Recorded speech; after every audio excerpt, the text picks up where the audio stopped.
Olá, tudo bem? Eu sou a professora Inara e hoje nós teremos aula de História. Na aula de hoje eu quero conversar com vocês sobre os povos indígenas, mas antes eu quero começar perguntando algumas coisas.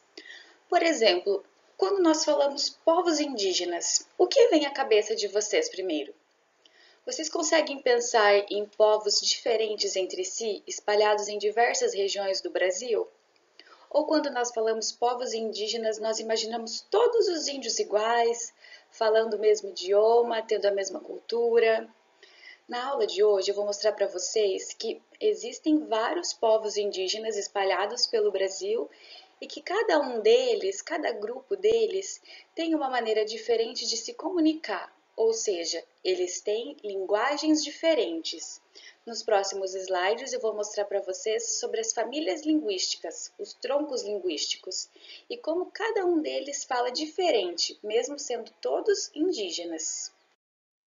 Quando os portugueses chegaram no Brasil, estima-se que haviam aqui aproximadamente 5 milhões de nativos.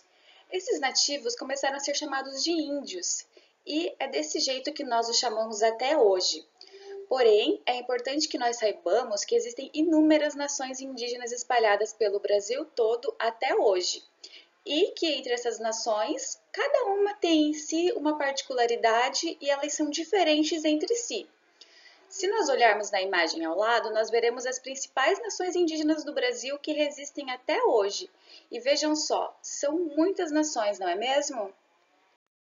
Uma das maneiras de se conhecer os povos indígenas e de conseguir diferenciá-los é através do estudo da língua que eles falam. As línguas indígenas que têm a mesma origem fazem parte de um grupo chamado tronco linguístico. No Brasil, nós temos dois grandes troncos linguísticos. Vejam ali ao lado, o tronco linguístico tupi e o tronco linguístico macro-G. Dos troncos linguísticos derivam as famílias linguísticas. Vamos observar o tronco linguístico tupi. Dele derivam três famílias principais: a família Tupi-Guarani, a família Munduruku e a família Mauê. Na família Tupi-Guarani, nós temos o idioma Guarani, o Kaapor e o Tenete-Rara. Da família Munduruku, nós temos o idioma Munduruku e o idioma Curuyayá. Da família Mauê, nós temos o idioma Mauê. Do tronco linguístico macro-G, nós temos a família G, a família Carajá e a família Iatê. Da família G, temos o idioma Mebengocrê, Caigangue e Chavante. Da família Carajá, nós temos o idioma Xamboiá, Javaé e Carajá. E da família Iatê, nós temos o idioma Iatê. Cada uma dessas línguas, essas palavras que estão em rosa, são diferentes entre si, embora elas tenham coisas parecidas com as famílias. Por exemplo, a família Tupi-Guarani tem semelhanças entre todos os idiomas que derivam dela, o Guarani, o Kaapor e o Tenete-Rara.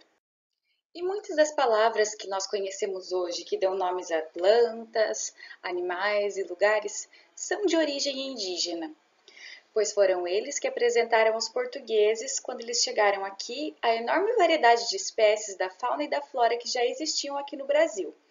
Olhem ali o exemplo de nomes da fauna de origem indígena, ou seja, nomes de animais que têm origem indígena. Sabiá, jacaré, jabuti, capivara, arara, siri, tucano, tamanduá, guará, piranha. E agora os nomes da flora de origem indígena: abacaxi, açaí, aipim, caju, capim, cupuaçu, jabuticaba, pitanga, mandioca, pipoca.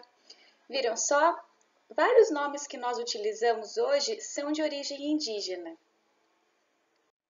Assim como muitos costumes que nós temos hoje. Por exemplo, tomar banho todos os dias. Esse foi um costume que os portugueses e os outros imigrantes pegaram dos índios. Nossa aula de hoje fica por aqui. Qualquer coisa eu estou à disposição e bons estudos. Tchau, tchau!